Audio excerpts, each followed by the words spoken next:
Okay, so the first of all, this is a AWS Solution Architect Associate level. You all people are new for AWS? You all people are new for AWS? Yes, sir. I'm new Very to nice. this. Yeah, so directly we cannot jump into the security. So we should understand what is the cloud computing, what is the difference between your on-prem and cloud computing, right? So this is the course, this is the training, this is the certification, you can say AWS Solution Architect Associate level, right? So we need to focus over AWS Solution Architect Associate level. And once it is completed, then we will continue AWS Security. AWS Security Specialty Program. And this is basically the advanced level of training. So we have a lot of requirement actually in the industry. The only condition is you should have a proper knowledge in this, right? So guys, I think we can start now. Uh, I will not. This is 100%. First of all, practical oriented course. Practical oriented means I will try my level best to explain everything with the help of labs and interaction. So now my first question is very obvious from you all people. How many how many of you have your AWS account? Just say yes or no. How many of you have your AWS account? No, master. No. No. Yes.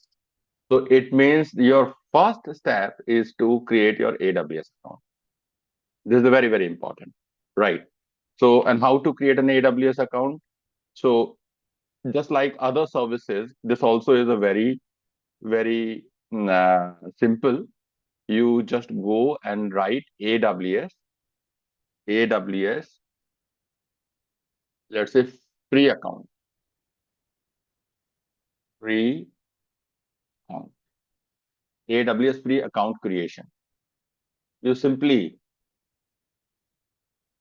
just search this one, right? And we have AWS free tier account. You will find this link. You click on this link because I cannot complete actually everything from here. The reason is because when you create a AWS account, you need to share your either debit card or credit card, any type of debit card or credit card. And some people are asking, sir, why debit card or credit card is important? The debit card and credit card is important for your identification. So no one can create a fake account. So AWS is stopping people to create a fake account. So you should have a genuine account, right? But one thing is there. So let's say I'm creating here, we have a link, create a free tier account. Free tier account, AWS is providing some credit dollars here, right? What you need to do, you just write your email. Let's say this is your email, right? And your account name.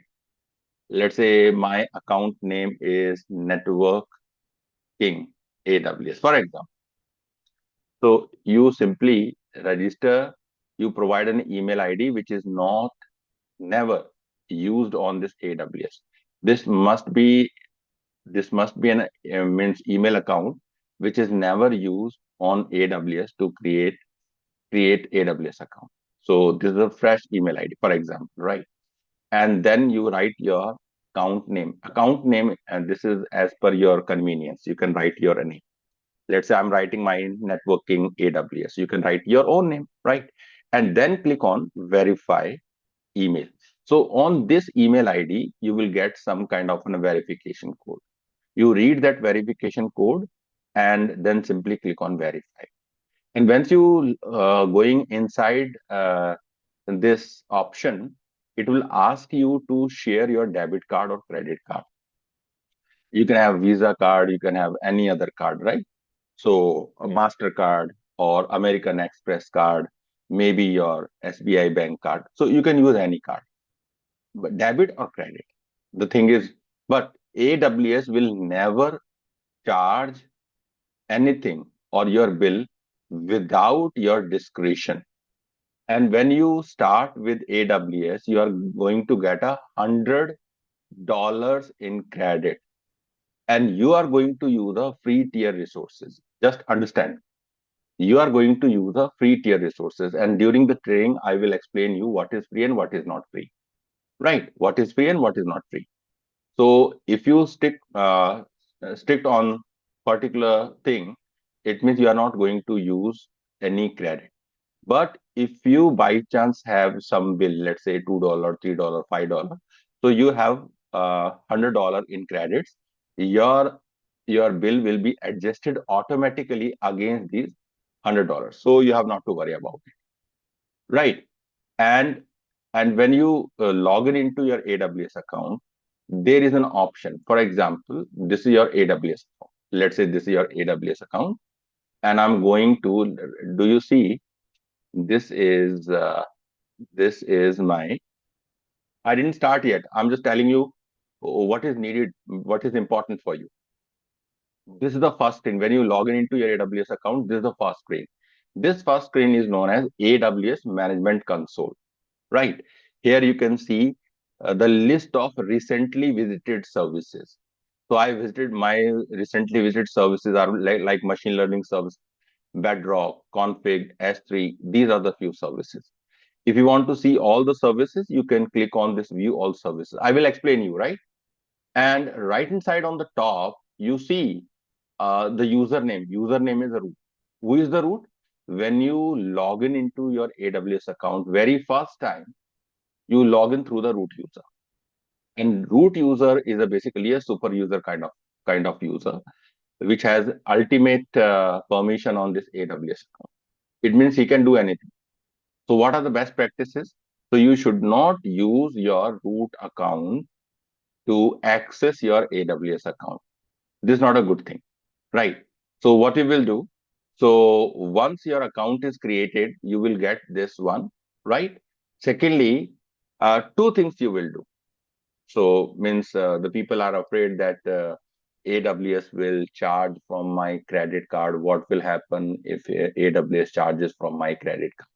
No, no one is going to charge from your credit card or debit card because you are getting $100 credit. First of all, it means if you have a bill, let's say $2, $3, $5, automatically it will be adjusted from the credit amount.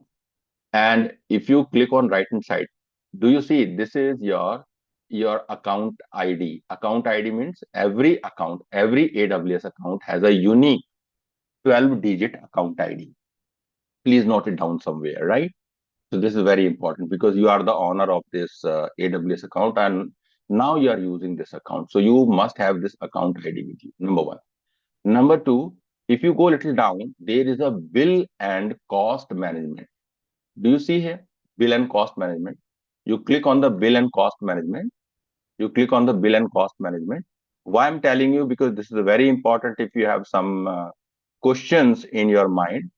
So you should not have any confusion, actually. That's why I'm telling you in the beginning.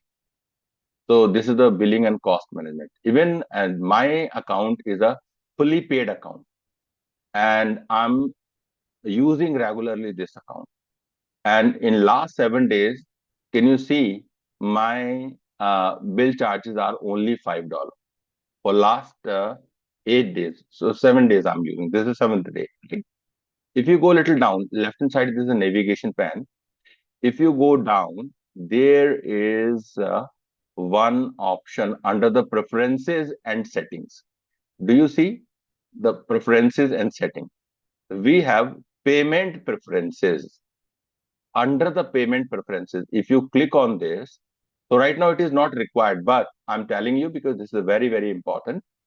So you should not enable auto billing from your credit card, right? So right now, even I didn't enable.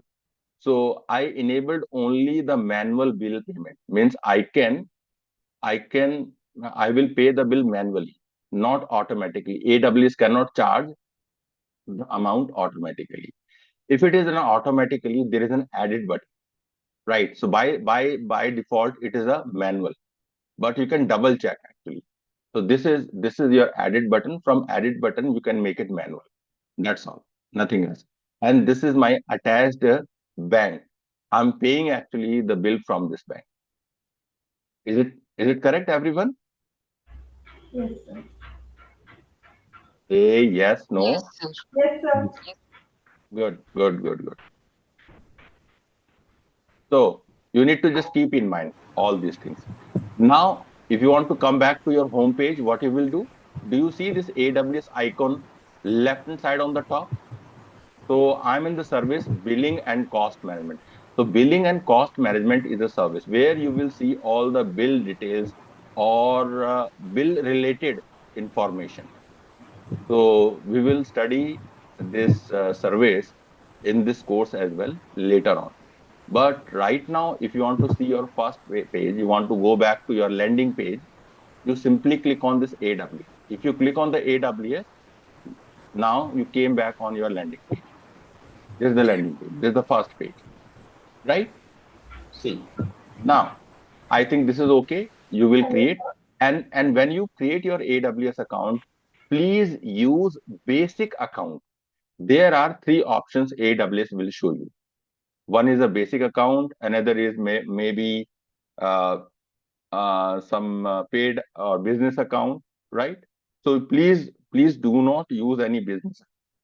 You have to choose only basic. Basic account is a free account. In basic account, you are getting $100 credits, and these $100 depend on how much time you will take to consume it, whether it's a 6 months or a 1 year. But for one entire year, this platform is absolutely free of cost if you do not consume your charges unnecessarily. So if you are creating any virtual machine, any server, any database server, any high-end storage, so you just keep in mind what are the charges of AWS. Whatever you are creating, let's say you are creating a machine, so you should know what is the amount of this machine if you are creating in AWS. Is it clear, everyone? Yes, sir. Right. And now, if you have any question during the training, and if anything is not clear to you, you please let me know. I will explain. Now we are coming back. So this is my Miro board, right? Hello, sir. This is my Miro board, and I'm going to teach through the Miro board, and all these are my pages, and I will share all these pages to you as well, right? So no issue. So what is a cloud computing? The very first thing. Do you know about AWS? Do you know about Azure? Do you know about GCP? All these are public cloud platform. There are two type of platform, right? One is a public cloud platform. Let's say this is a public cloud platform. Platform. So public cloud platform. So AWS, let's say AWS, let's say Azure, let's say GCP, right? Let's say Oracle. So this way we have many other platforms as well. But AWS, Azure, these are very frequently used in the industry. And AWS is number one. Why AWS is number one? There are several reasons behind the AWS, why AWS is number one, why people are just looking for AWS. So, but this is a public cloud. But I'm talking about the cloud computing. What is the cloud computing? So, cloud computing, let's say you want to create a machine. So, you open AWS, you create your machine. But how you access AWS? Did you see that I'm accessing AWS using a browser? This is a Chrome browser. You can choose any browser. So in this browser, I did type here AWS, aws.com, and I just provided my username and password, and this page is open. Once this page is open, I can start using this cloud platform. It means the internet is required for this. Without the internet, public cloud platform cannot be used, right? So one thing is there for public cloud, internet is required. Now, secondly, in backend, all the servers, all the data centers, all the regions where all these are existing. These are existing in a different places. Let's say I'm talking about India. In India, we have two regions. One is Hyderabad and another is Mumbai. So in Mumbai, we have a lot of number of data centers, right? Not a single data center, number of data centers. Similarly, in Hyderabad, we have a multiple data center. Let's say this way, total 38 regions we have. Let's say London region, Tokyo region, then we have a North Virginia region, Ohio region, Sydney region. So this way, total 38 region globally we have, right? So you have to choose the region. From where you will choose the region? So can you see region I'm saying. So this is the list of regions. So whenever you are going to create any resource, when I say resource, means I'm talking about a virtual machine. I'm talking about your, let's say, database server. I'm talking about your, let's say, storage. So you have to choose your the nearest region. What are the best practices I'm talking about? Even you can choose a North Virginia. If you are choosing North Virginia, it doesn't impact on your billing. It doesn't impact, means AWS will not deny. Yeah, you can use any one of these regions. So let's say I'm in a Mumbai because Mumbai is the nearest place. So I will choose Mumbai and I will start creating my resources in Mumbai. So this is the way, right? So I'm coming back. For example, what is a cloud computing? So first of all, understand what is a cloud computing. Cloud computing by definition is a basically the hosted services over the internet. So these are the hosted services over the internet, right? Hosted services over the internet. And what are the hosted services? Means your hosted services like you want to create a server, you want to create a database server, you want to create a storage. Let's say you want to run an application in a serverless manner. You want to use DNS service. You want to use artificial intelligence, machine learning service. You want to use security services. So all these services are available in AWS platform, right? And these are the hosted services. So we are using these services over the internet. So this is known as a cloud computing, right? Because we have a two type of basically means cloud computing. One is a private cloud. One is a private cloud. What is a private cloud? And there is a public cloud. There is another public cloud. Public cloud means I'm talking about AWS, Azure, GCP, Oracle, etc. This is a public cloud. So this thing is clear, right? But what is a private cloud?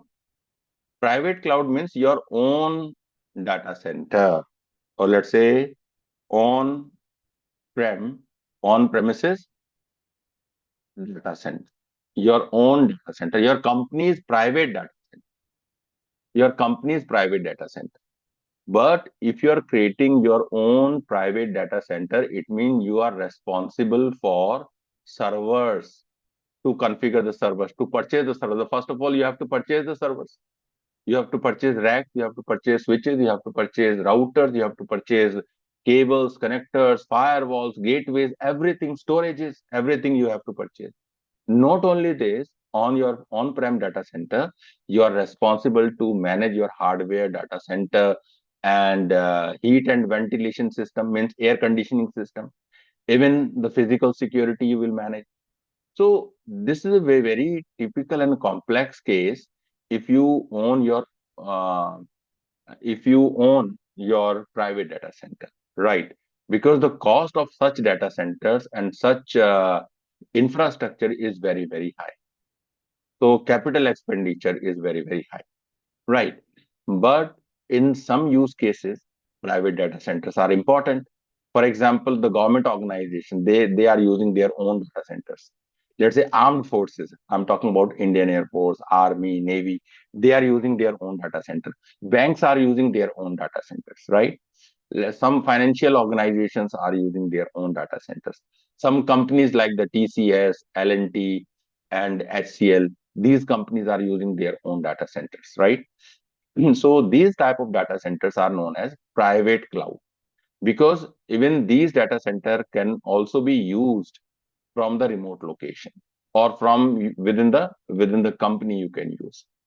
You getting me? And and And this is your public cloud. This is your public cloud. The public cloud means AWS. I was showing you through the browser how you can access AWS. Similarly, you can access Azure. Similarly, you can access GCP. So if you have two different cloud, one is a private cloud, another is a public cloud. Can we combine these two clouds? Can we can we establish connectivity between these two clouds? Yes or no? Yes, the answer is Yes, yes. sir. Yes, We yes, we can yes, definitely we can establish the connectivity between the public and private cloud. So such clouds are known as hybrid cloud. Hybrid cloud. In this, the two type of clouds are connected, right? And this also is important because let's say these days you access, let's say your bank website, ICICI.com, for example, or Access.com. So these are financial organizations. These are banks. So they having their own data center, but still some services they are using from the public cloud platform. So they people are using hybrid cloud. Even companies are using hybrid cloud. Let's say some features they are using on their private data center and some services they are using from the public cloud platform, right? So we will learn everything. Now, see, guys, what is important? So I need your help actually, because I will share all these documents with you, right? I will share all these documents, and Okay, sir. in these documents are containing very informative lessons. So let's say what are the hosted services. So I do not have a time to explain you each and every line, right? Let's say these are hosted services. For example, when you talk about cloud computing, for example, so the services are divided into multiple types. The services are, let's say, the services are infrastructure as a service. You might have heard about this, right? Infrastructure as a service. Then we have a platform as a service. Then we have, let's say, software as a service. Similarly, we have a security as a service, we have a function as a service. But you might have studied these three services very frequently even in your colleges, right? So these are basically the list of services. Let's say infrastructure as a service. So the example are EC2, VPC, Lambda. So you will ask, sir, what is this? We are very new. We have no idea what is EC2, what is VPC, what is Lambda. That's why I'm telling you. So you just understand we have a infrastructure as a service. Infrastructure means we have few services which are responsible to create infrastructure. But what is the infrastructure? Infrastructure means your network, your firewall, your router, your let's say virtual machine. So these are basically comes under the infrastructure. If you are using such services to create resources, so that comes under the infrastructure as service. So we will study all these things step by step, like compute services, network services, storage services. So all these are the infrastructure as a service. Similarly, we have a platform as a service. Now you people are new for platform, right? So there is a service name which is known as a elastic beanstalk, right? So elastic beanstalk is a platform as a service. So platform service, what actually the platform service do? Actually, when you open this elastic beanstalk or when you use this elastic beanstalk, with the help of this, you can deploy a server. Means you can launch a server automatically on the basis application you are using, right? Automatically means the manually you have not to create a machine. You just provide your application. Let's say you have a Python application, or maybe you have let's say Java application, and you want to run in one server, but you don't know, let's say, or you don't have time. Either you don't know, or let's say you do not have a time to configure the servers. You want to speed up the process. So we can use elastic beans. We will provide an application. We will provide the application, and this Elastic Beanstalk will deploy your server automatically and launch your application in it, and you can start using it. So this is incredible. You have never seen such kind of feature anywhere, because in your private data center you do not have anything such automated things, right? Similarly, we have a software as a service. In a software as a service, I think you are very clear with the Microsoft 365 or Office 365 or Google Workspace or maybe Gmail. So these basically comes under the software as a services. Even in AWS, we have some software as a services, like we have SES, means simple email service, right? Similarly, we have the function as a service, where we can run some applications in a serverless manner, right? We do not have a server. Without server, you can deploy your machines, means deploy your application. Then we have a storages as a service, security as a service, disaster recovery as a service. So I did write everything here, right? So and here, so in the beginning, I will take only 5 minutes to explain this, right? Because I'm just going to skip all this, and going to come on the main agenda, and the today's agenda is AWS services, right? And then we will continue. Now this is a data center. So let's say your private data center. Do you see the private data center is cluttered with the cables, lot of hardware, lot of things. Means you are responsible to manage everything. If you are using your own data center, you are responsible for server management. You are responsible for the systems, networking, power systems, cooling system, security system, monitoring and management tools. You will see a lot of other things are there, right? But in AWS, you have not to you have not to manage any data set. You have not to manage any router. You are not responsible for any connectivity, right? All these cables and connectivity and routers and servers are managed by AWS in AWS data center, right? This is the one thing. Secondly, now we have a different type of a modern data centers. These are new generation data centers where you generally don't see the cable clutter. You don't see means very unorganized things. So this is very organized and very advanced level of modern data centers. So in these public cloud computing, let's say AWS, Azure, we are using modern data centers, right? And multiple data centers we are using. In AWS, for example, we have maybe 500 data centers all over the world on a different places, on a different regions. Okay. Now, this is also one theoretical part. This is only for knowledge base I'm providing you. It's very important. So in your free time, just read all these notes just like a novel. You should understand. Let's say what will happen if you manage your own data center. What are the challenges you are facing if you manage your own data center? Right. So you are responsible for everything. You are responsible for hardware, you are responsible for software, you are responsible for purchase, you are responsible for security, cooling, everything. So I did write here high initial and ongoing cost. Ultimately, the investment is very important. So in order to create your own data center, you need a lot of investment, lot of money you need, first of all. It means the capital expenditure and operational expenditure.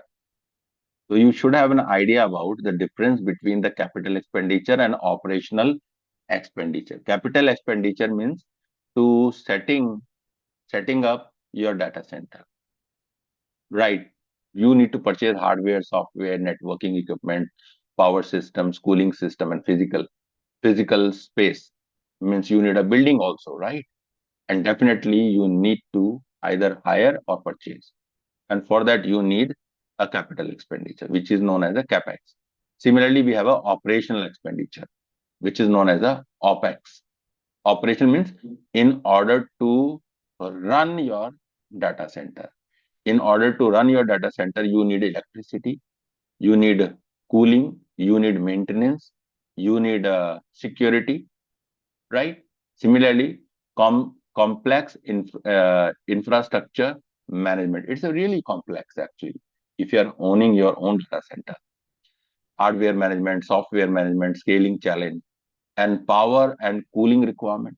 Because you know that when servers runs, they emit lot of heat, right? And in order to make them cool, you need a effective cooling system, air conditioning system. Proper air conditioning system is required, which is expensive and highly technical thing to keep your machine cool down. Now we have the security concern also. There are two type of security. One is a physical security, means nobody can enter into your data center. Only authorized people should enter into the data center. Let's say uh, technical people, or let's say engineers only allowed to enter into the data center. No other people are allowed.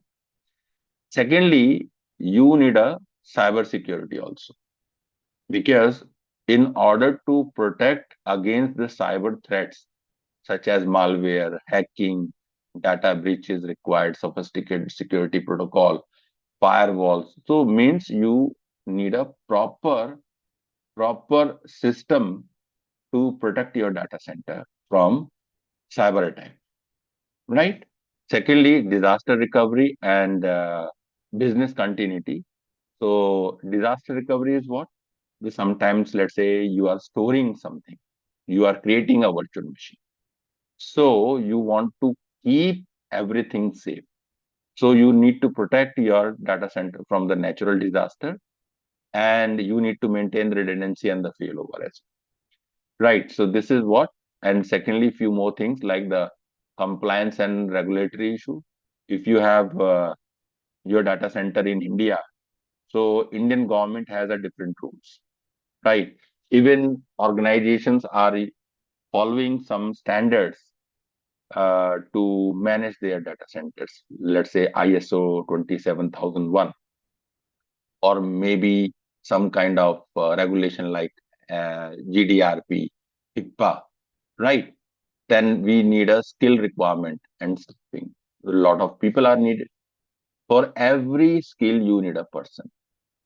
Let's say you need a developers team, you need a system engineers team, you need a network engineers team, you need a firewall professionals, you need a people who can ensure the connectivity between your components are proper. So you need a big team to manage your data center 24/7. Secondly, we have an environmental impact, right? Let's say if you have your own data center, definitely it will emit a lot of pollution and heat, right? So it basically leaves the carbon footprints. So data centers contribute to environment concern due to the high energy consumption and carbon emission. This also is basically a kind of a disadvantage if you are running your own private data center, right? Second is the sustainability efforts. Now, number of things are there. Vendor and supply chain management also is basically the constraint when you run your own data center. Let's say you need a new server to launch in your data center, right? It means you have to purchase that server from the market. It means your company, first of all, will ask technical team to procure. Procure means to purchase that hardware from the market. So is it available in the market or not right now? So let's say you want to purchase a server. You are interested to launch a few servers in your data center, but those servers are not available right now. So maybe those servers are available after 20 days, maybe after 1 month time. So it means you have to wait for that particular. So vendor and supply chain management also is basically one challenge. If you are means managing your own data center. So please read all these things properly. And these are the kind of hardwares we see in our data center. These are the blade servers. These are the storages, right? So now let's say I'm going to start from here. Now we are entered in the AWS. Now we entered in AWS. Now I'm just going to tell you why AWS is important. Guys, uh, today is a little bit theory, but I will try my level best to start practical as early as possible. But AWS global cloud infrastructure is a theoretical topic.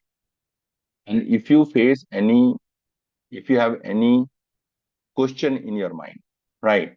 If the thing is not clear, you can raise your question. Is it clear, guys? Say yes, Yes, no. sir. Yes, yes, Yes, sir. Yes, sir. So up till here, everything is correct? Yes, sir. yes, Okay. So first of all, let me tell you what is a region, right? You know, I was telling you, we have 38 region.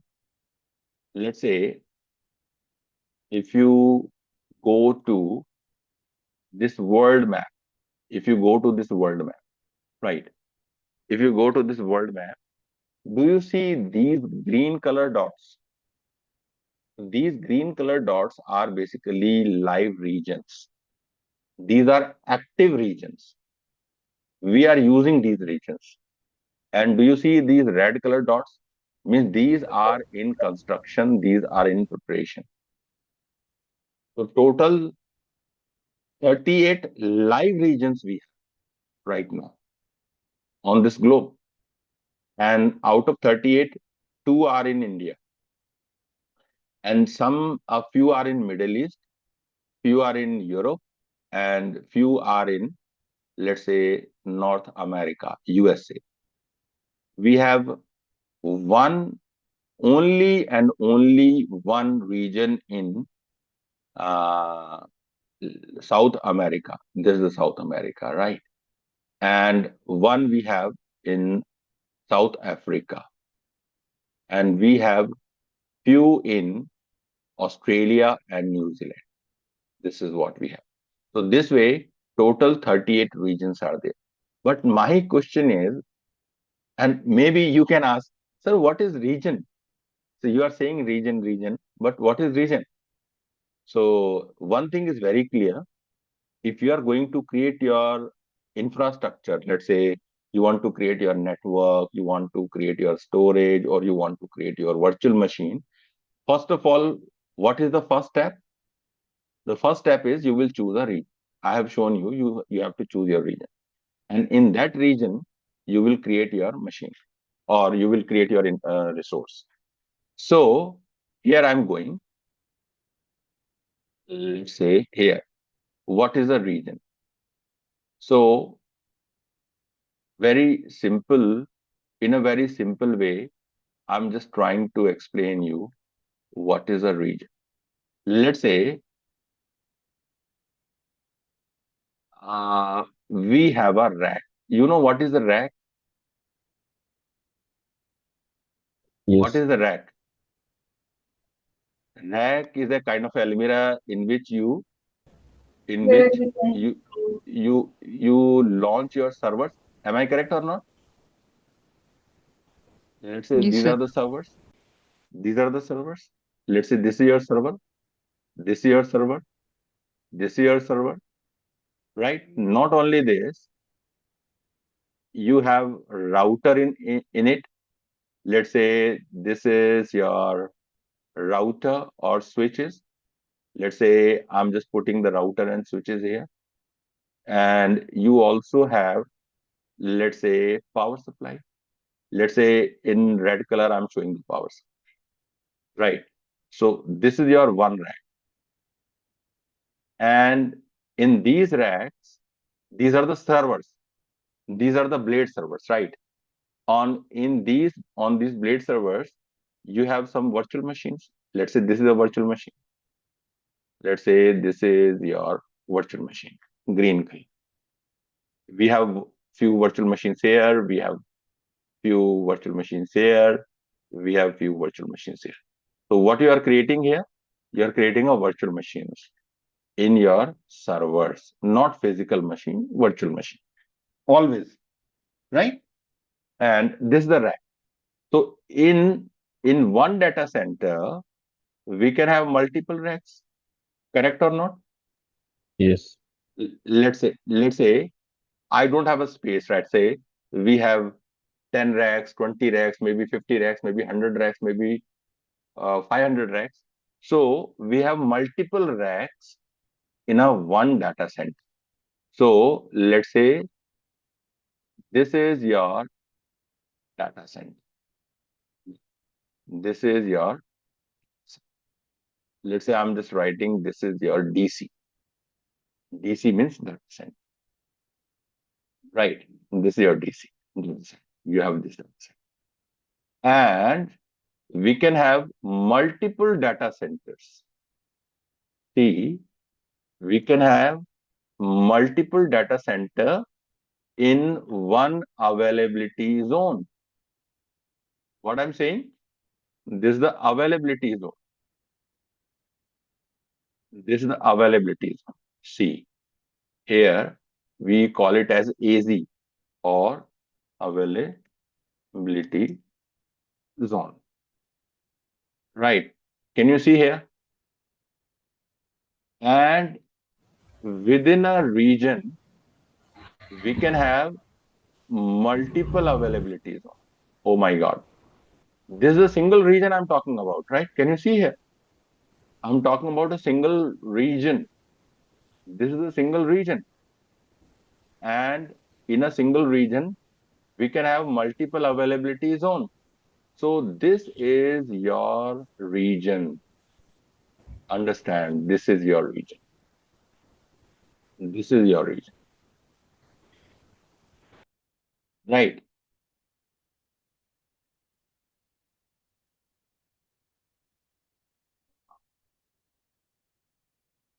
This is your region. This is a single region. Let's say this is your Mumbai region. This is your Mumbai region. This is your Mumbai region. And every region has a code. This is the region Mumbai, right? And every region has a code. Let's say this is AP South 1. Oh my God. So this is the AP South 1. So this is the code of this Mumbai region. And every availability zone has its code. Like this availability zone is AP South 1A. Right. This is AP South 1B. Only ABC we will add, right? And this is your AP South 1C. This is. So we have 3 availability zones in Mumbai. But my question is, sir, why we need multiple availability zones? So as the name is specifying, availability. Availability means it is providing availability. So when you create any infrastructure, let's say you are creating 2 machines, right? So you should create one machine in one availability zone and second machine of the same application in a different availability zone. Why? Because if one availability zone, because of any reason, let's say this availability zone, because of any reason is not available, it means your machine is now available in a different availability zone in order to provide high availability. So you ensure high availability, right? By using availability zones. So we have 3 availability zones in Mumbai. So, and this is a very simple example of region Mumbai. So this way, how many total number of regions we have all over the world? 38. 38. 38 regions. And let's say this region is in Mumbai, right? And we have one more region. Let's say we have one more region somewhere in United States, right? Let's say this is your second region. And let's say this is your North Virginia, right? You can say N Virginia, North Virginia. And all these are connected with each other, right? All these are highly connected with each other using AWS network, right? AWS. So internally, these are connected with each other using AWS network, right? So it means all these are the part of AWS global infrastructure. All is the part of AWS global infrastructure, right? So this way, all 38 regions are connected with each other, right? So all these are the part of AWS global infrastructure. So I think this is very, very clear. Means what is your rack? What is your data center?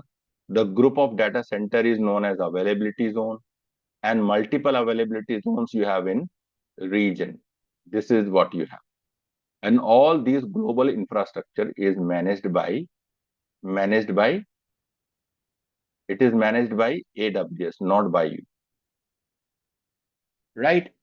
Now, here a very simple question I'm asking. Somebody is asking that a lot of cloud computing platforms are available these days. We have Azure, we have GCP, we have Alibaba. Alibaba is basically the Chinese product, right? We have AW. Then why you selected AW? There must be some reason. Am I correct or not? There must be Yes. some answer. Yeah. So the answer is, the first of all, we have more than 200 fully featured services. For every purpose in AWS, we have a service. Let's say you want to create a virtual machine. So we have a EC2 service. You want to manage your storage. We have a service called S3. I will explain you later. You just please listen me. Let's say you want to create a database server. So we have a RDS service. You want to create a, let's say, no SQL database. We have a DynamoDB, right? For, let's say, you need a DNS service or DNS capabilities. You want to do some DNS work. So we have a Route 53. You want to create a network in your cloud. We have a VPC service. It means for every purpose in AWS, we have a service. So it means what is important? Services are important. You should learn about the services. And how many total services we have?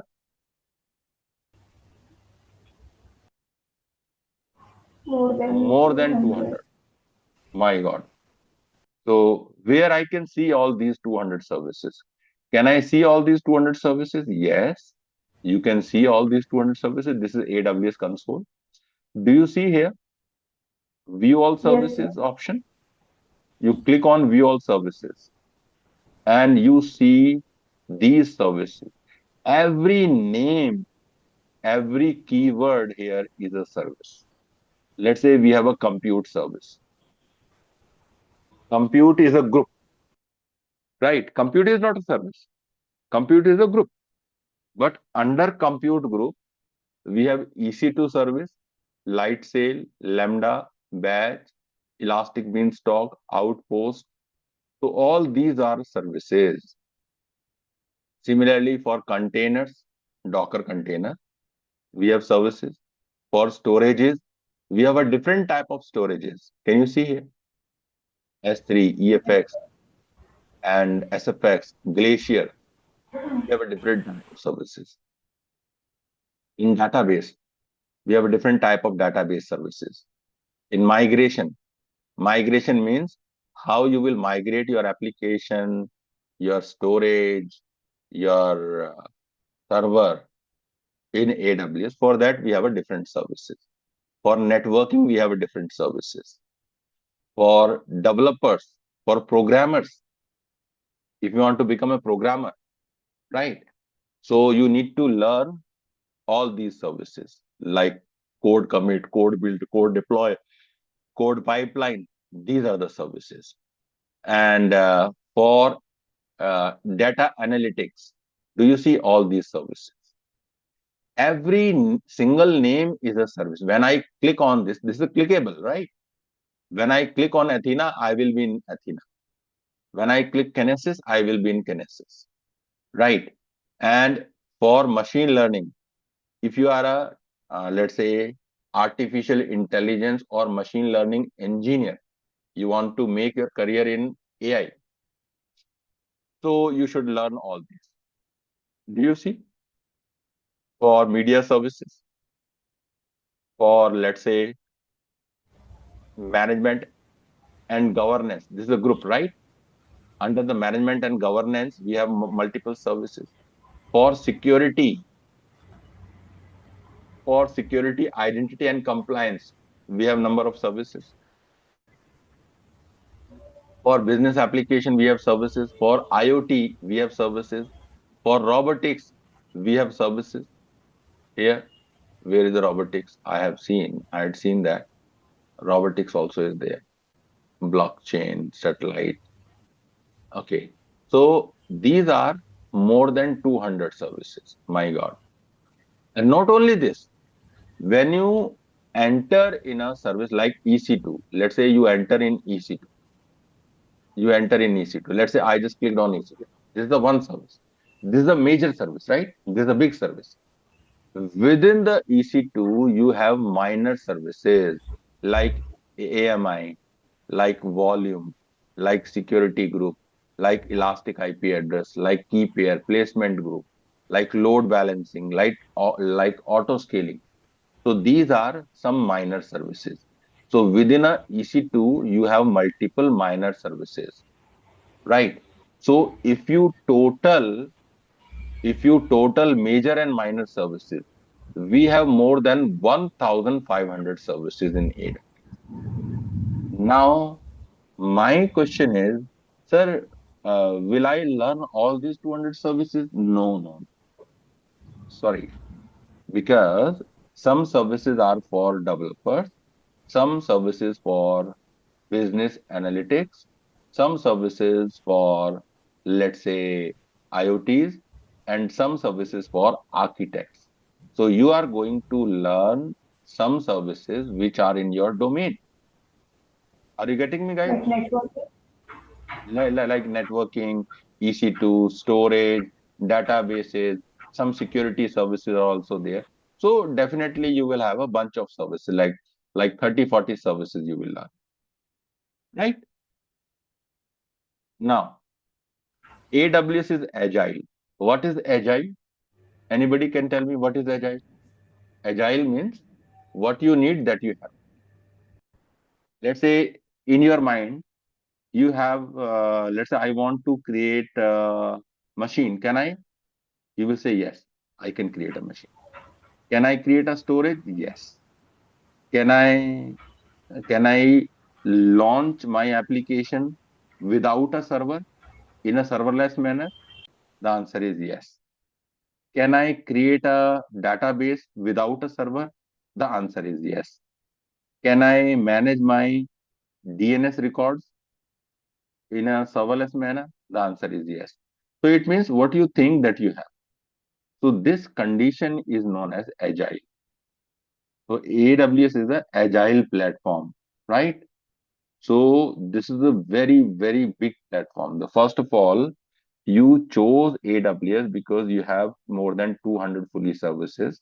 You have more than 1,500 major and minor services. AWS is agile.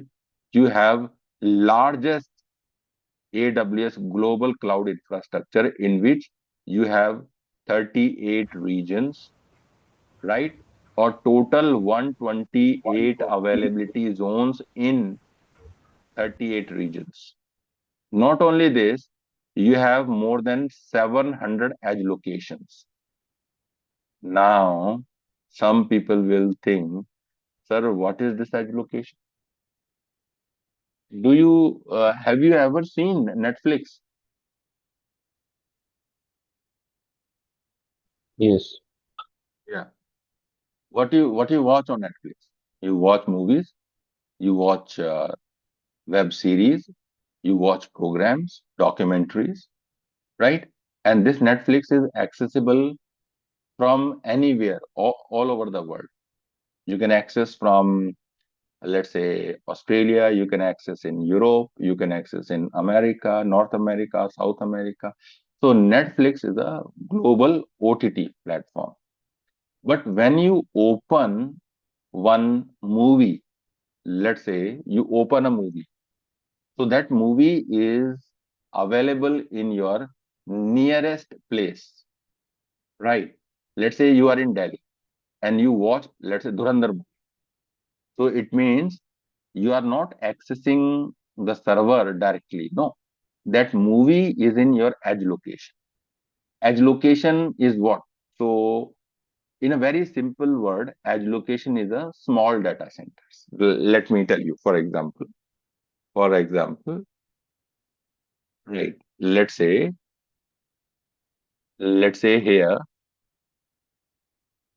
uh, here. Can you see? Can you see this diagram? Yeah, Yes, sir. this diagram, a very important diagram. Now, let's say this is your region, right? In this region, we have three availability zones: AZ1, AZ2, AZ3. All these three, and one availability zone means multiple data center. Let's say this is a data center, this is a data center, this is a data center, right? So these data centers are the part of this availability zone, right? Similarly, these three are the part of this availability zone, these are the part of this availability zone. And can you see these red color boxes? So these Yes. red color boxes, right? These red color boxes are edge locations. These red color boxes are edge locations. So these are mini data centers, right? And these mini data centers are containing servers, routers, switches, and servers to cache memory. So here you can cache your memory, right? So let's say if you run Netflix, so in your Delhi city, Delhi is not a basically a region here, right? But in Delhi, you will have one edge location. It means the Delhi people can watch their programs from edge locations, right? So the latency is very, very low. So that's why without any delays, without any latency, you can watch programs because you are using edge locations. Edge locations is for content delivery. We are using edge locations for content delivery, or sometimes we call it as edge locations are being used for CDN. CDN is called the content delivery network. These are mini data centers and these are distributing your content to the end users. And do you know how many edge locations we have? We have more than 700 edge 700. locations globally, all over the world. And this is the reason you are choosing AWS, right? Now, the next thing is services. So, most important part. I will share all these notes with you, right? You have not to worry about this. Now, let's say I will talk about AWS global infrastructure later on, but very important thing that I need to teach you here is services. Do you see left hand side? There is a purpose. What is the purpose of the services? And right hand side we have services, right? We have the services. Let's say you want to create a virtual machine. You know what is a virtual machine? You might have seen the virtual machine in VMware or in Oracle Box. Yes. So similarly, you create a virtual machine in AWS as well, right? Because from the remote location, I cannot definitely handle a physical machine. I can only create a virtual machine, and virtual machine has a multiple advantages. So we can discuss those advantages later. But so if you want to create a virtual machine, there is a service called EC2. EC2 stands for Elastic Compute Cloud. EC2. If you want to create a container, we have a service called ECS or EKS. If you want to manage your block storage, the service name is EBS. If you want to manage or create object storage, but right now you do not have any idea what is a block storage and what is a uh, uh, object storage. So I will teach you each and everything. What is a block storage? What is a file system storage? What is object storage? And what services are we are using?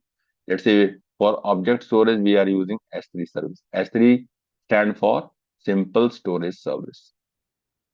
Is it Simple Storage Service? And for NAS, Network Attached Storage, we have a service called EFS and FSX. For networking, we have a VPC. Let's say you want to create a network, we have a VPC. Right? Okay. Now, similarly, let's say you want to create an application firewall.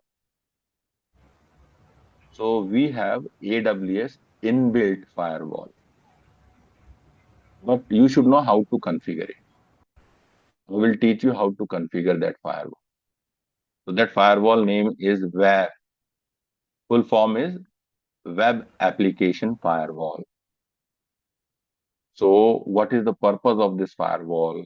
Where we can apply this firewall?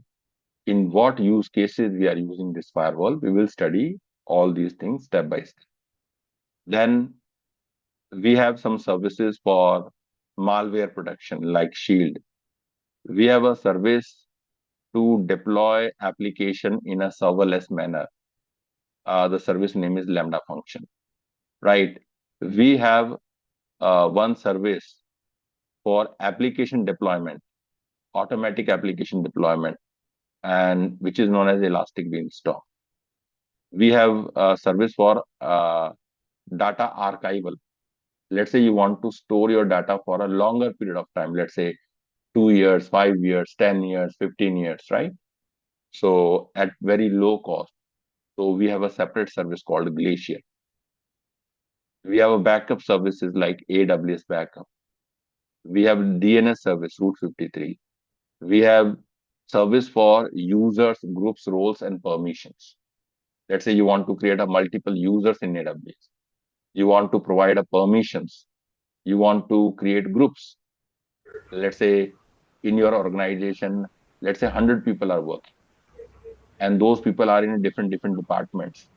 For every department, you want to create a group because every department needs a separate permission. So for that, we have a service called IAM, Identity and Access Management. Then we have a service for, let's say, cloud formation, which is a service for you can say infrastructure by code, right? So I will teach you what is this. Means with the help of programming, with the help of code, you can manage infrastructure of AWS, right? Then we have a load balancer. Load balancer is the ELB. ELB is a service for scaling. We have a service called auto scaling, right? So we have multiple services. Okay. Now for scaling for database, let's say for database, we have RDS and DynamoDB. For port traffic filtration, security group. For filtering traffic for subnets, network access control list. And for monitoring, We have CloudWatch, CloudTrail, Config, Trusted Advisor. So these are few services we are going to learn, right? And few more services are there which are not, I didn't write in this page because of the less space, like SNS service, like SQS service, right? We have few more services. So this is incredible. This is going to be very incredible, right? So before I just Understood. continue, let me give you a little idea about, let's say, one global infrastructure or the service is known as Direct Connect. There is a service in AWS which is known as a Direct. And using the Direct Connect, you can connect your private data center with AWS. It means you can make your cloud hybrid using the Direct. This also is a part of AWS global infrastructure. So this Direct Connect is not available in every city. These are very limited. Only 120 Direct Connects are available globally. In major cities, these are available, right? So you can use those Direct Connect connectivity to connect your private data center with the public cloud to make your cloud hybrid, right? Is it clear, everyone? Yes. Hello, sir. Okay. Hello. Yeah. Sir, I have one question. Like the Yeah, I think service. you are little far from your mic. Your voice is little low. Yeah, please ask me. Now, yes, sir. Now my audio is No, no, no. okay. Your audio is not clear. I will type in chat box.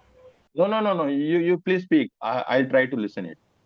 Okay. So like I have one question. Like the services we will learn in AWS. It will be like similar to other cloud platforms, or like we have to like learn like, See, their services. yeah. I got your concern. Yes, definitely. Definitely. See, the principle is same. Okay. Let's say you are going to create one network here. So in a similar way, you will create the network in Azure, but Okay. the service names are little different, and the GUI, graphical user interface, is little different, but the Okay. purpose is same. Here also you create a virtual machine. In AWS, you create a virtual machine.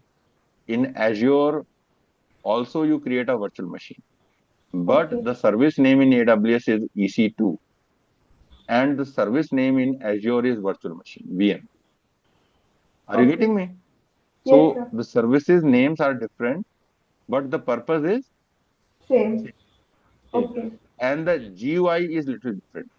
Means where to click, how to click, what option to be clicked. That may be Okay. little different, but the Okay. principle is same. But the Okay. principle is same. Okay. Okay. So Thank you, guys, sir. yeah, Sir, one more question from me. yeah, Jayashree. Sir, actually, the services which you mentioned, so these are related to AWS Architect course, or is it related to security also? No, no, no, no. Security is a different course. Okay. Security is a very high-end course. These are related to AWS Solution Architect only, Okay. right?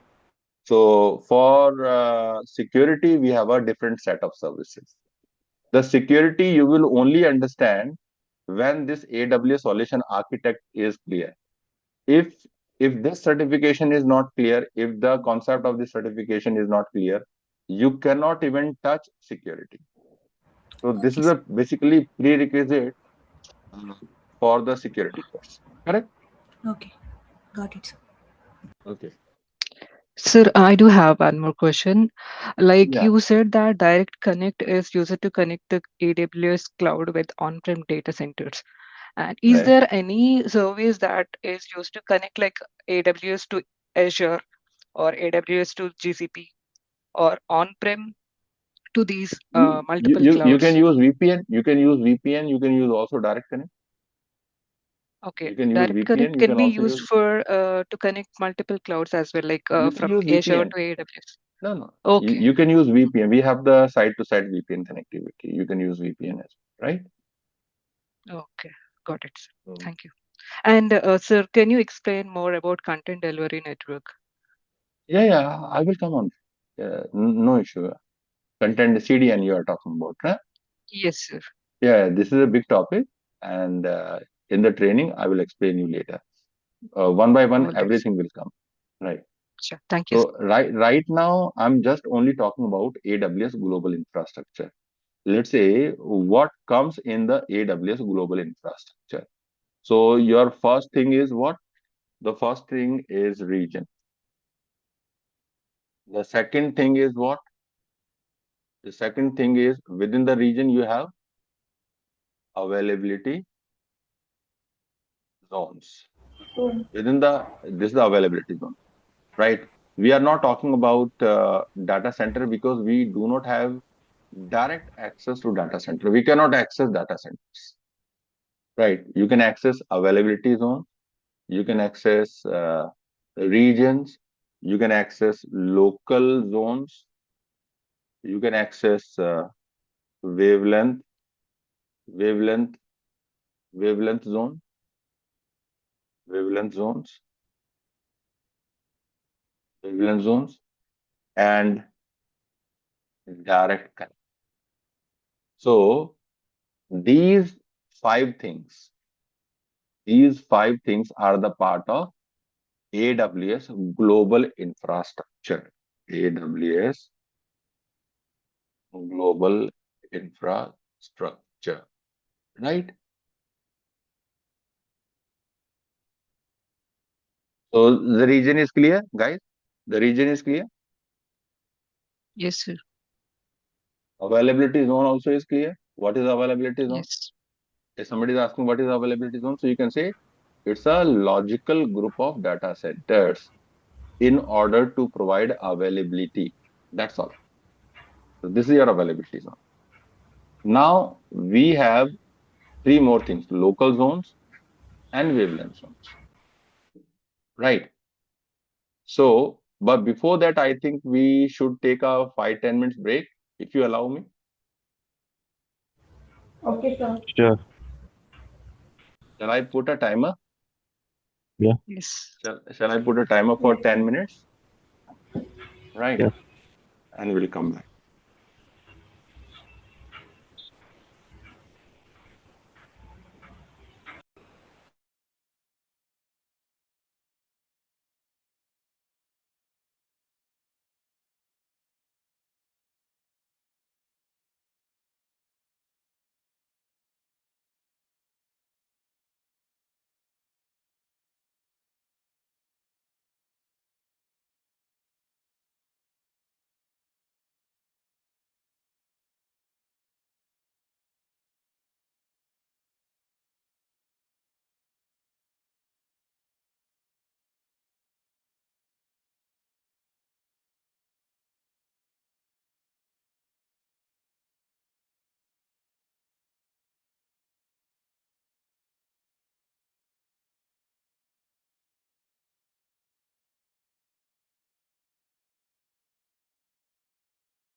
Hello, guys. I'm back.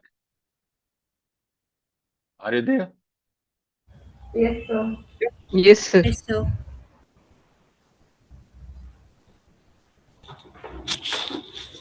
Okay. Yeah, I think there are few terms I need to tell you. I can also add one thing here. Let's say it's a edge location, right? Edge Yes, sir. location, edge location. Edge location is used for CDN. Edge location is used for CDN. I think Srujana was asking this question. Am I correct? Yes, sir. It's me. Very right. Very right. So region is clear, availability zone is clear. Now, what is the availability local zone? Local zones are also very similar to availability zone, but how means local zones are different from availability zone. Let's say you can understand with the help of this example. So, see, this is your region. Just a minute, guys. I have a call.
I think this is fine.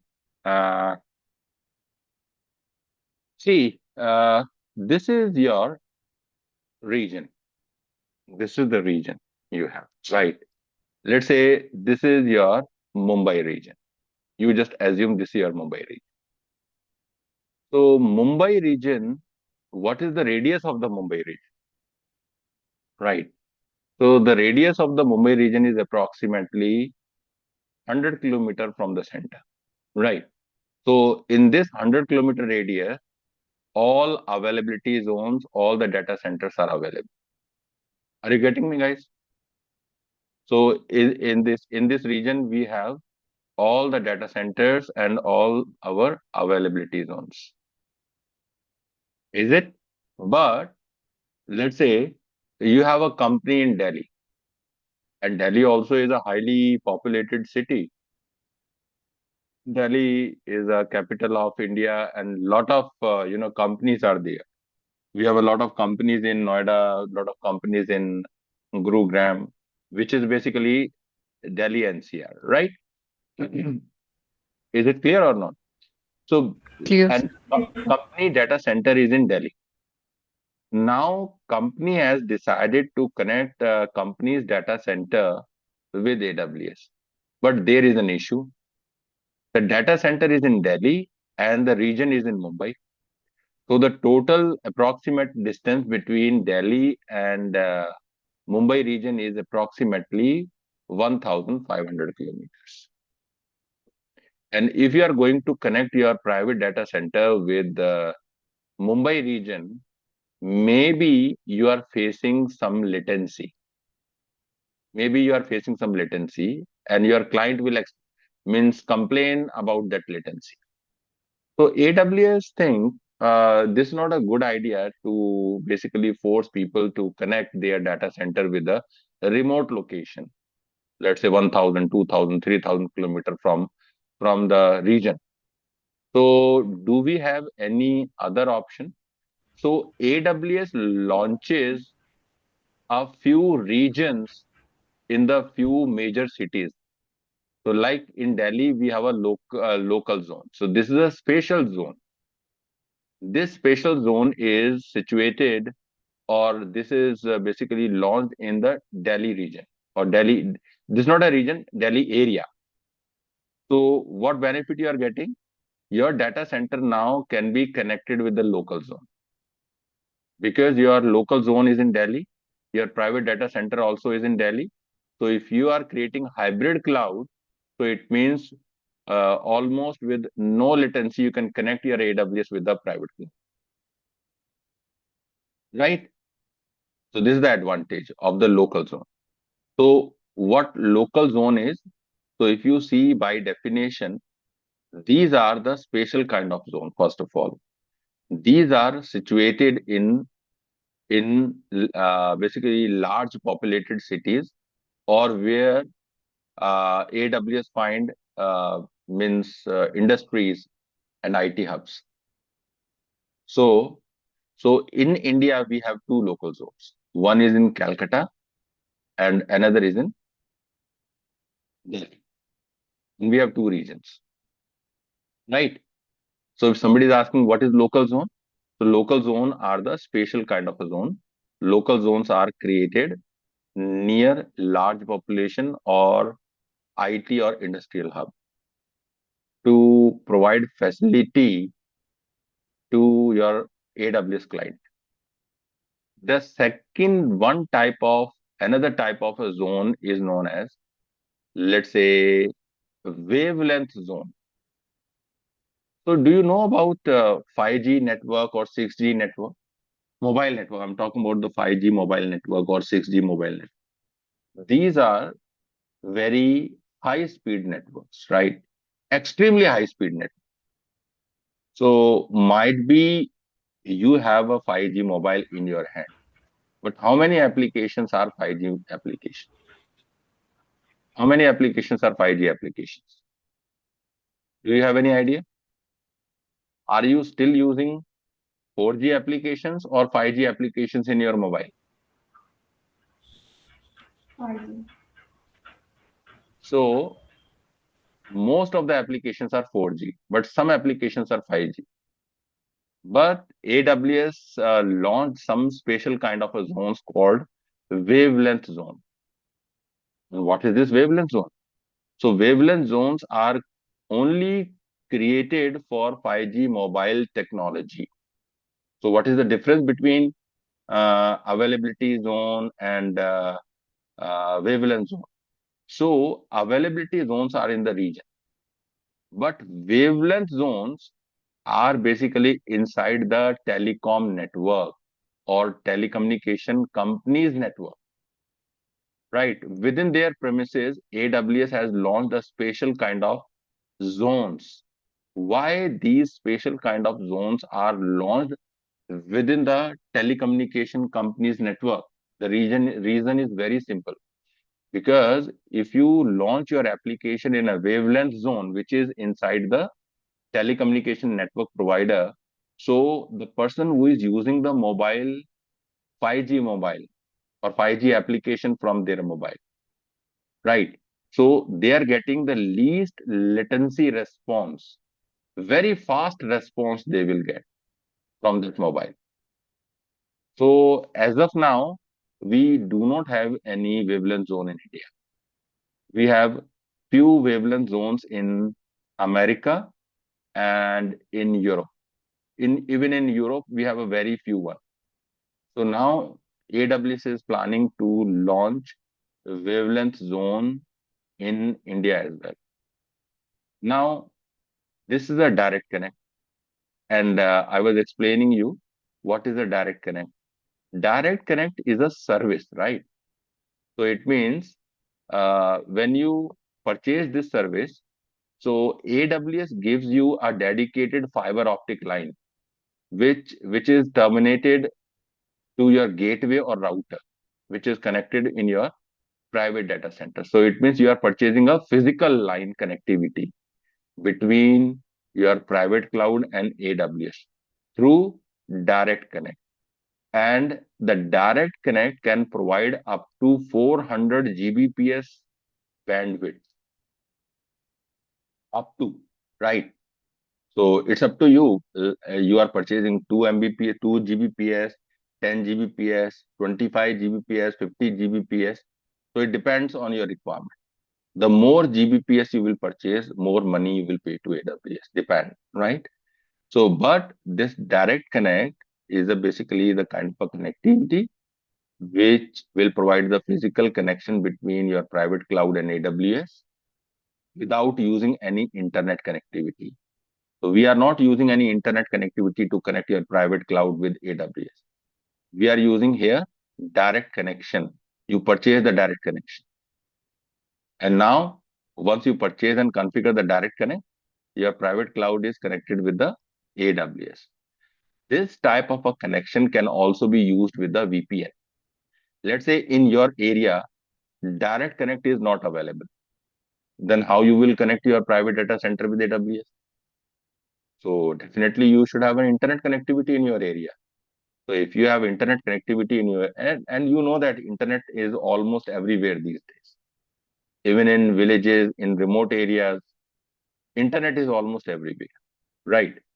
And you will have a business actually, you will have a plant, you may have a factory, you may have some kind of office, and you want to connect your, let's say, your company with AWS.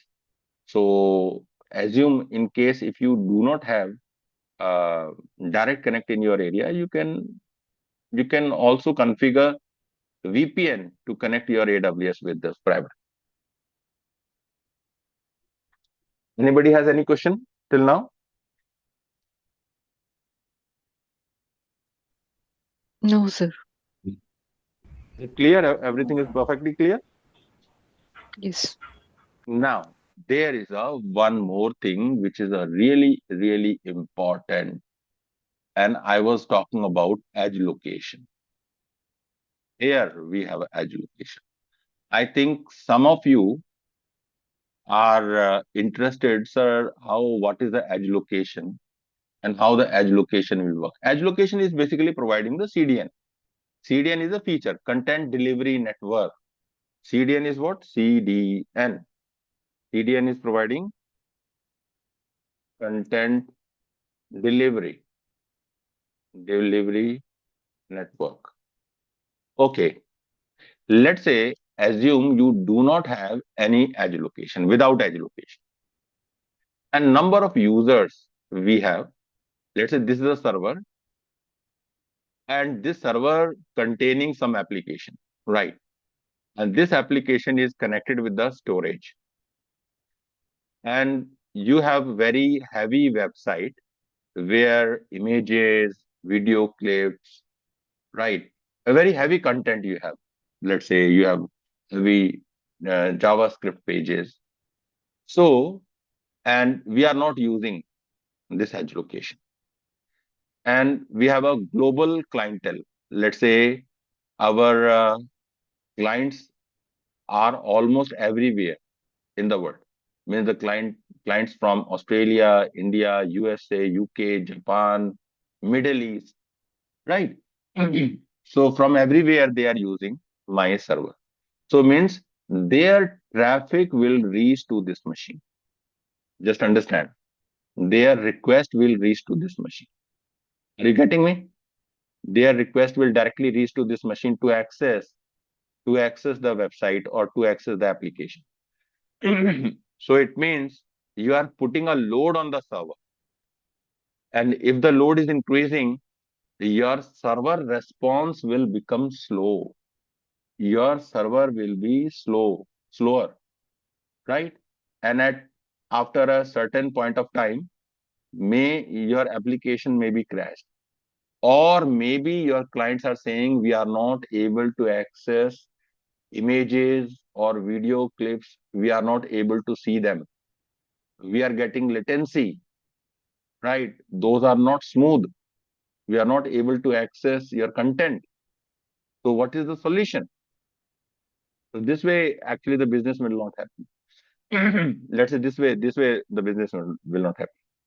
So there is another way. AWS is providing. These are the edge locations, and these are the edge locations, right?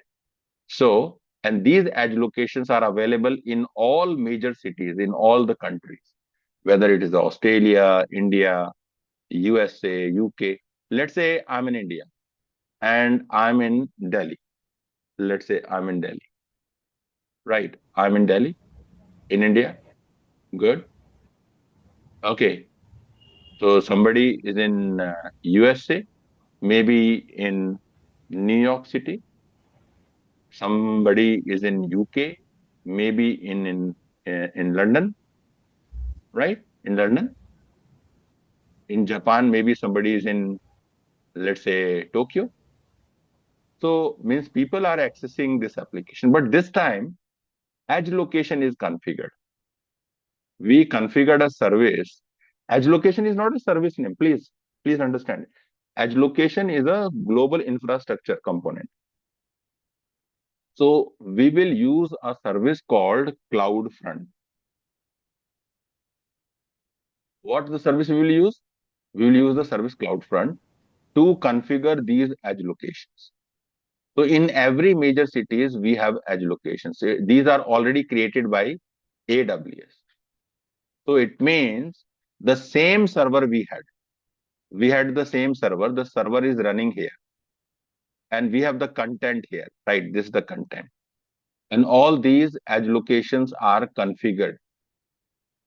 So it means, so this content has been copy and pasted. This content is copy and pasted in every edge location, right? So we have the copy of this content in every edge location. If you are in Delhi, you can access from the Delhi location. If you are in USA, you can access from the New York location. If you are in UK, you can access the same content from the London location, London edge location. If you are in Japan, you can access the same content from the Tokyo edge location. It means you are not accessing, your traffic is not reaching to the server to access the content. In your area, you have edge locations, and from the edge location, you are accessing the content, right? So this is basically the beautiful way to present your content near to user. So your user this time will not face any latency. The same architecture is being used by Netflix, right? So means if you watch a movie, let's say you are in Delhi, you want to watch a movie. So that movie, first of all, is copied here in your edge location, right? And from your edge location, you can access your movie because you are in Delhi, so it is very near to your location. It is in Delhi. Your edge location also is in Delhi. So you will not get any latency. And your server is basically has no load. Your server has no load. Yeah. Please tell me, is it clear or not? Yes. Yes, sir. Okay.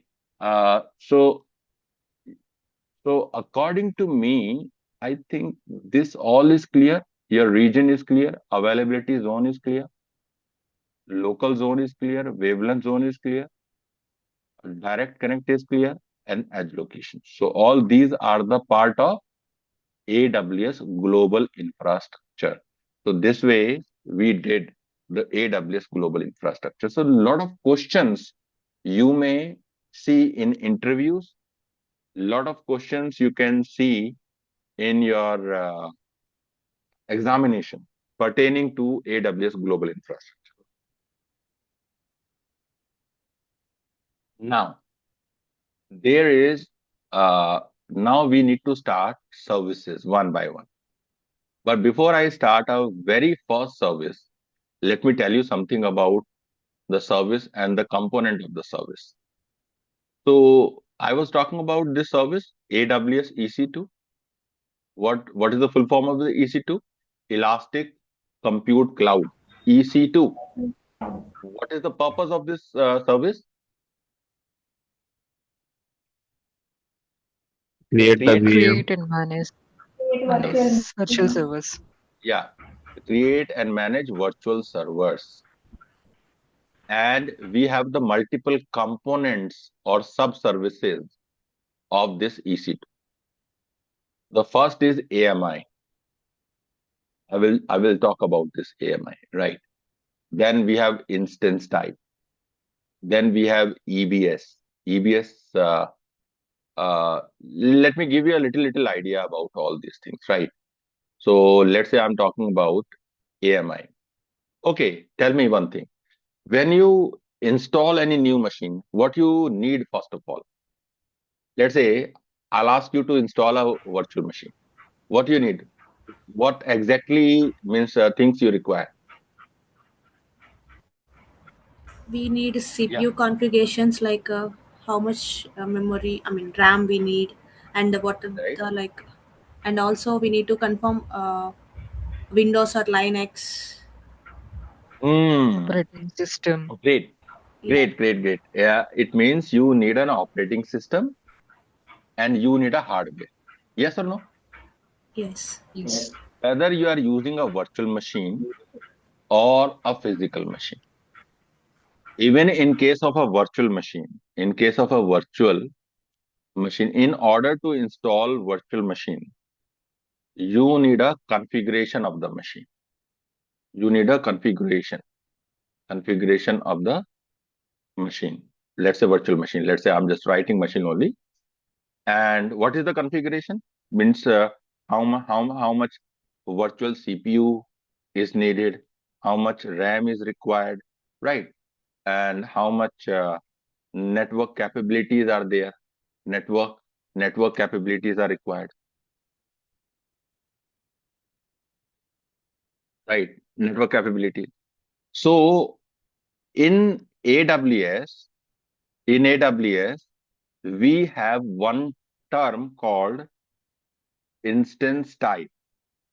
Instance type. What is the instance? Virtual machine is known as instance. Here, virtual machine is known as EC2 instance. We call it as EC2 instance. Sometimes we call it as instance, sometimes we call it as a EC2 instance, right? But both are same. So either you can say virtual machine or EC2 instance, both are same. But in order to launch virtual machine, you need an instance type. What you need? You need an instance type. Means instance type will decide what configuration you need to provide to your machine. So we have various instance types. Let's say T3.micro, right? Let's say T2.micro. We have C4.xlarge. So this way, more than 500 instance types are available for the various uses. Because you are going to launch your machine only for practice purpose, only for learning point of view. You are not launching your machine for the production environment. So, but in real world example, we should have a various instance types to select machine as per our project requirement, right? So here I will choose T3.micro, which is almost free of cost. So in this, you will get 2 virtual CPU and 1 GB RAM. That's fine for me. Then the next thing is operating system. But how you will choose an operating system? Because in real world, we are using either DVD drive to launch operating system in our laptops or desktop or in our servers, or we are using pen drives. But in AWS, neither we can use pen drives nor we can use CD or DVD drives. So what shall I do? So AWS says, instead of using direct operating system, we are providing operating system images. What we are providing? Operating system images. Or we are providing the templates of operating system. Templates of our operating system. And those templates are known as AMI, Amazon Machine Image. What we call them? AMI. We call them AMI, right? It means in order to launch virtual machine, you need an instance type and you also need, let's say, operating system images AMI. Not only this, you also need a hard disk, because hard disk is very important, right? Hard disk is very important, where you will install your operating system, where you will install your application, where you will store your user data. And for that, the hard disk is required in the virtual machine. But hard disk is a physical thing in the real world. But how I will use that hard disk in AWS? So in AWS, we have one storage called EBS. What we call it as? We call it as a EBS, which is acting as a SSD volume, not hard disk. You can say SSD, solid state drives. So you need EBS volumes as well. Are you getting me? EBS volume. EBS volumes are very similar to hard disk. EBS stand for Elastic Block Store. What is AMI means? Amazon Machine Image. Amazon Machine Image. Right. So Amazon Machine Image is basically operating system images. And EBS stand for Elastic Block Store. Elastic Block Store. So this is a block storage. This is hard disk. And what type of a hard disk? SSD volumes. These are very high speed volumes. So we need 3 things. One is instance type, another is AMI, and third is EBS in order to launch EC2 instance. Is it clear, guys? Yes, sir. Okay. Now we need to understand few things. let's say I was talking about AMI, in the EC2 service, first of all, we'll study about the AMI in detail. Means how you can create AMI. Can we use our own AMI, or no, can we use only customized means ready-made AMIs, or can we create our own AMIs? So both options are available. I will show you. If you want, you can create your own AMIs within the AWS. Then we have an instance type. We have ready-made instance type. We can choose only ready-made instance type to configure our machine. Then we have elastic block store, which is a kind of a hard disk for my virtual machine, which is known as a EBS volume. These are SSD volumes. Then we have a security group. What is a security group?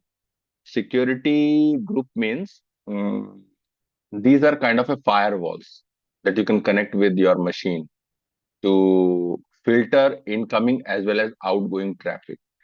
Then we have a key pair. Key pair is a very important because AWS says giving username and password is a basically old technique. If you are providing username and password, your machine is vulnerable. Your machine can be hacked because that password can be compromised.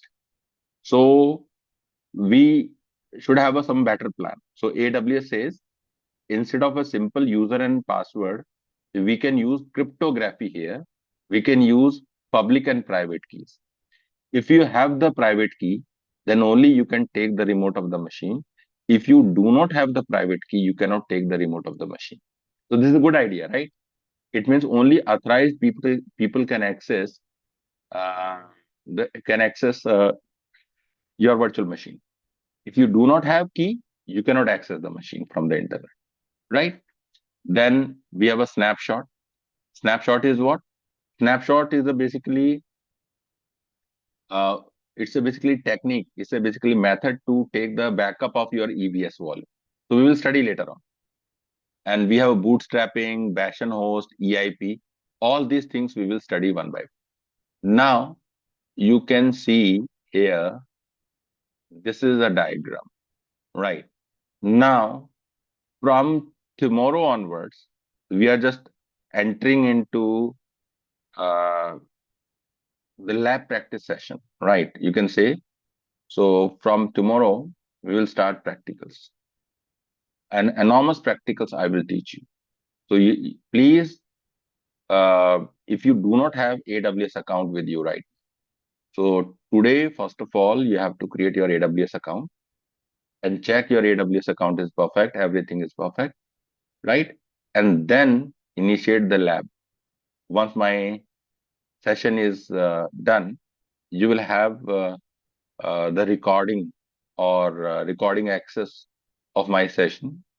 So you can even revisit that recording if the thing is not clear. If the thing is not clear, even during the class, you can ask. Right. So tomorrow we are going to learn what is AMI, what is instance type, what is EBS volume, what is security group, and what is a private key, and how we can launch our instance. And we also discuss the various methods to take the remote of the machine. So we have multiple methods. We can directly use AWS console to take the remote of the machine. We can use PuTTY. We can use Mobex term. We can use Cloud Shell.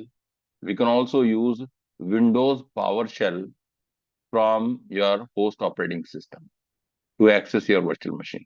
So I will launch tomorrow Windows as well as the Linux machine, and you are going to learn how to take the access of the machine and how you can configure that machine, right? So all these things we will start from tomorrow. So meantime, if you have any question, you please let me know. Any question, please? Sir, you will share these notes, right? Yeah, I'll share these notes. Okay, one more thing I need to add. Tomorrow, what we will do, we will create a one WhatsApp group, and I will share the drive link. I'll share the drive link, and in that particular drive, I will copy and paste all these notes according to the class. in class 1, class 2, class 3, class 4. After every Okay, class, sir. I will means paste the notes as well as this document, right? Okay, sir. So tomorrow, first of all, we have to create a WhatsApp group. The WhatsApp, why the WhatsApp group is important is sometimes, let's say, uh, I'm stuck somewhere, so I should in a position to inform you that I'm stuck somewhere, right? I got stuck somewhere. Or let's say you have some questions, so you can ask actually on the WhatsApp as well. So it will basically for the betterment, for better communication among us. Okay, sir. Anybody else? So, Anybody? sir, one Anybody? final question. If we go through all these topics, like in AWS Solution Architect Associate, in the Yeah. real world, like in companies, what will be the role of a associate engineer, cloud engineer? What What is are the the role of basic role? AWS? I See, mean, there are multiple designations. When you just join a company, actually, designation and the role depend on company to company. You know that, right? Every mm, company has a different task and different role. But majorly, the people are going for, let's say, cloud engineer, okay. cloud architect, AWS architect, or AWS security designer. After this particular course, you can go for uh, system administration, administration, cloud Hmm. architect, and cloud engineer. These three designations are there, right? Okay. And once this course is completed, then we have one more course, which is known as AWS Security Specialty Mm. Certification. After that, you can become you can become one means security professional, and you can handle all security related issues in the company. And majorly, we have a lot of chances, very positive chances to get a very good job in a good company. So the only thing is the depth of your knowledge. What will be the Okay. starting package? So, to, Starting package. You're talking about security engineer or cloud engineer? Like, sir, when we will complete three modules, like See, these three see, modules. see. Minimum. I'm talking about minimum. I'm talking about very worst case. I'm taking 6 to 8 lakhs minimum.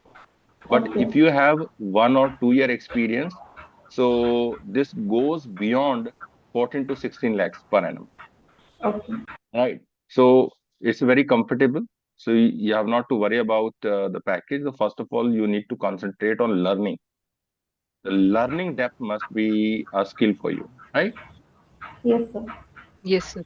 Sir, adding to this, after completing this AWS security also, uh, should we again need to learn firewalls like Palo Alto, Fortinet, Cisco?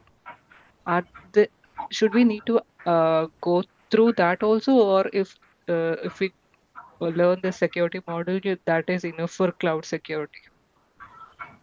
So once you do the cloud security, right? One is a cloud security, another is a networking. Both are different. Just understand. The security which deals with the cyber security, which deals with the malware, which deals with the hacking, which deals with the some unethical uh, activities on your architecture. It means if you are saving your architecture or cloud, that comes under the security. But if you're talking about the networking or advanced networking, there is a one more parallel field which is advanced networking. In advanced networking, so third-party firewalls like Cisco, like Fortinet, Palo Alto, it means you should have some expertise on one of these, right? So if you have expertise, it means you can integrate third-party firewall in AWS as well. So these days, people are what the companies are needing. Companies think that if you have multiple skills, it is good for us to hire you, right? So means if you have multiple skills, this is good for company and they can pay good amount instead of basically asking or hiring different people for the different skill set. So it is a better option if we are asking only one person for multiple skills. So I think, so first of all, just complete this, and once you complete this, you can easily answer my question, what I'm saying here, right? Okay, sir. Thank you. Okay, guys. So we are closing the session for the day. Tomorrow, same time, we will meet again. Thank you. Thank you, sir. Thank you, sir. Thank you, everyone. Have a nice day. Thank you, sir. Wish you the same.